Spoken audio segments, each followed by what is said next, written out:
Direitos sociais, política externa ativa, indústria nacional, os eixos do governo Orsi no Uruguai. Yamandu Orsi está comprometido a reforçar as relações com o Brasil, recuperar a ordem econômica no Uruguai e fomentar o desenvolvimento a partir do fortalecimento do Estado. Esse texto é do Bahia Luna e Pablo Alvarez, do CELAG, de Montevidéu, uma tradução da Ana Corbissier. Quais os destaques do texto, Van?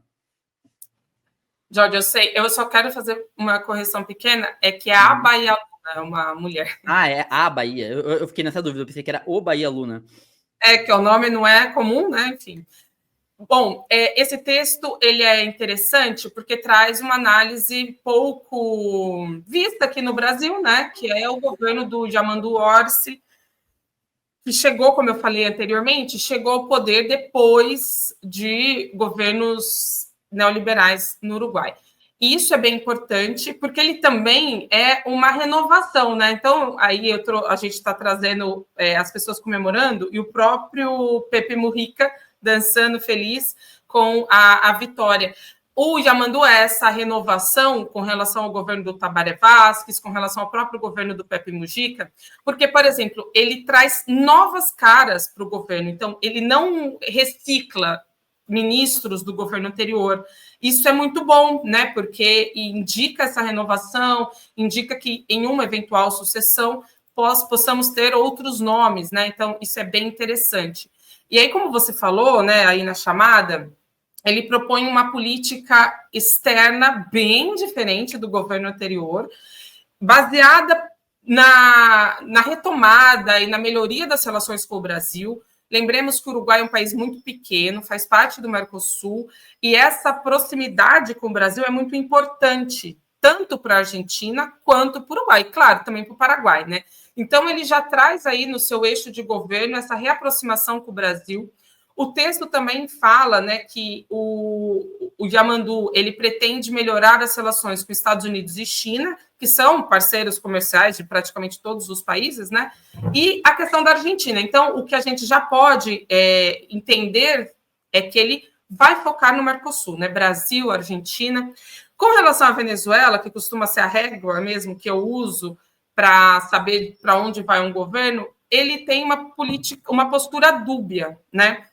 Então, não é taxativa de retomar as relações e melhorar as relações, mas também não vem com aquele tom criminalizador, né, de romper as relações, de denunciar Maduro, etc. Então, as relações ficam ali reticentes, digamos assim.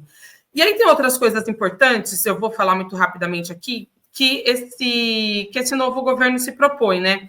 Que é fomentar a economia com a proteção da indústria nacional, o desenvolvimento do campo com políticas como irrigação, também pretende, olha que interessante, né? Ao contrário dos neoliberais, ele pretende utilizar as empresas estatais como motor do desenvolvimento uruguaio, o que é muito bom. E aí, gente, se prepara para o que eu vou dizer agora, sentem, se segurem na cadeira, porque ao contrário de todos os governos, Yamandu Orsi tem na sua plataforma política e que pretende executar, já eleito, tem a redução da idade para aposentadoria. É isso mesmo que vocês ouviram, a redução da idade de aposentadoria. Então, ele vai voltar para 60 anos, né? Coisa que, assim, é uma luta no Brasil que não foi encampada até o momento. E também pretende aumentar benefícios sociais, que aqui no Brasil, fazendo uma comparação a grosso modo, seria aumentar em 50% o Bolsa Família e o BPC.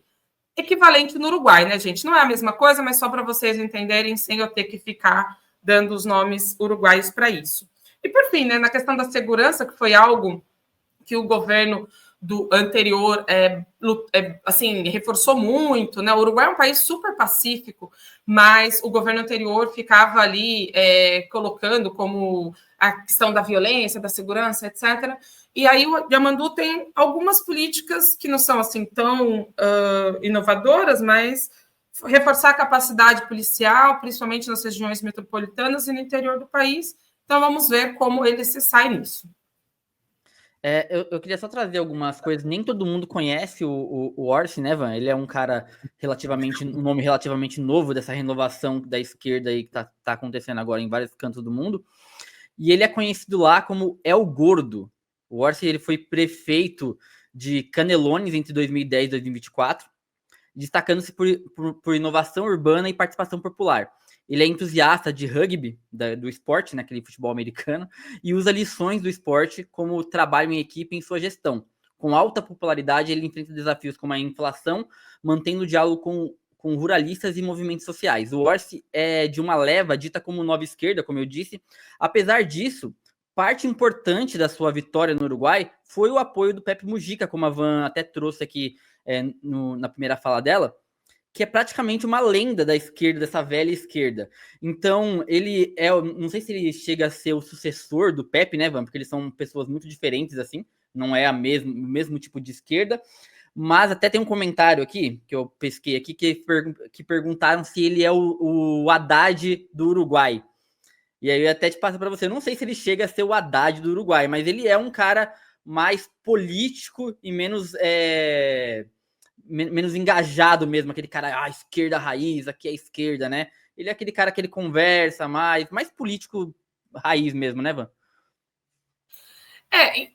Bom, assim, gente, ele tomou posse no dia 1º de março. Ele tomou posse agora, né? E então a gente tem que ter um período para entender melhor o seu perfil. O Pepe Mujica é difícil falar sobre ele, né? Eu preferia até evitar, porque ele é basicamente uma unanimidade na esquerda, tem até setores da direita liberal e tal que gostam dele, porque ele vem com aquela história, né, de ter um fusquinha, de ter uma vida bem austera, mora numa fazendinha, enfim. Então, as pessoas gostam muito dele, mas o Pepe também teve políticas muito questionáveis no Uruguai, né? Medidas bem polêmicas. Então, focando na pergunta aí, não é um Haddad, nesse sentido que eu entendo que a pergunta vai, né? Se ele é mais neoliberal, se ele é uma pessoa mais do mercado. Primeiro que eu também não quero classificar o Haddad tanto com essa pecha. Mas não, até por algumas coisas que eu já disse aqui, né? Então, reduzir a idade da aposentadoria vai totalmente contra tudo que todos estão propondo no continente. A gente tem mesmo governos de esquerda hoje que estão amarrados, atrelados a práticas neoliberais por vários motivos. E essa acaba não sendo uma demanda desses governos, né? E o Yamandu Orsi, por sua vez, traz essa... Enfim, ele se compromete, mesmo depois de eleito, a manter essa promessa de campanha. E aí uma outra coisa bem interessante que ele traz e que vai contra, né, essa ideia de que ele é uma neo-esquerda, tipo um Boric, né? Ao invés de comparar com a Haddad, eu compararia com o Boric. Ele é mais Boric ou Cláudia Sheinbaum? A gente ainda vai comprovar, né? Se ele está mais para a esquerda ou mais para a direita. Mas, olha que interessante, né? Ele se comprometeu em revogar a LUC, que é a Lei de Urgente Consideração, que é basicamente uma medida emergencial que você pode governar por decreto, algo assim, a grosso modo, né? E ele se compromete a revogar isso, que eram medidas neoliberais, que tinham entre elas, né? Tem entre elas, por exemplo, algumas medidas econômicas que tudo indica foram tomadas para permitir uma menor transparência no gasto público, né? Ou seja, a revogação disso vai permitir mais transparência e menos potencial de corrupção dentro do governo. E aí, algo interessante que também está nessa...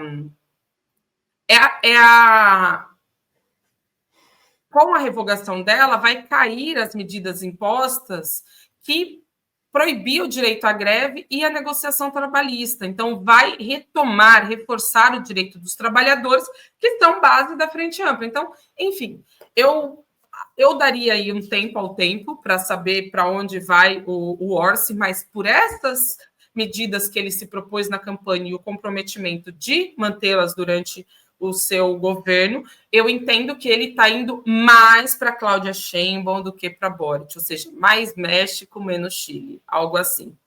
E eu acho interessante também, né, Van? A gente, como a Van falou, tem que acompanhar para saber para que caminho que ele vai, mas a gente pode, por exemplo, no texto que a gente tem aqui, até a gente postou aqui nos comentários, está fixado, vocês podem depois aqui acabar ler lá o texto completo, e a gente aponta, por exemplo, quem foi o economista que ele escolheu para a economia, que é o Gabriel Oddone, que ele tem uma coisa interessante, que ele é um doutor em história da economia. Então, é um perfil diferente do que geralmente os liberais escolhem, que são aqueles economistas da escola de Frankfurt, né? Tipo, sempre a mesma escola, que sempre tem que tratar o país como uma empresa. Então, calma ainda. Começou dia 1º, a gente está no dia 14, tem 13 dias de governo, é cedo, mas o texto já dá alguns sinais aí interessantes,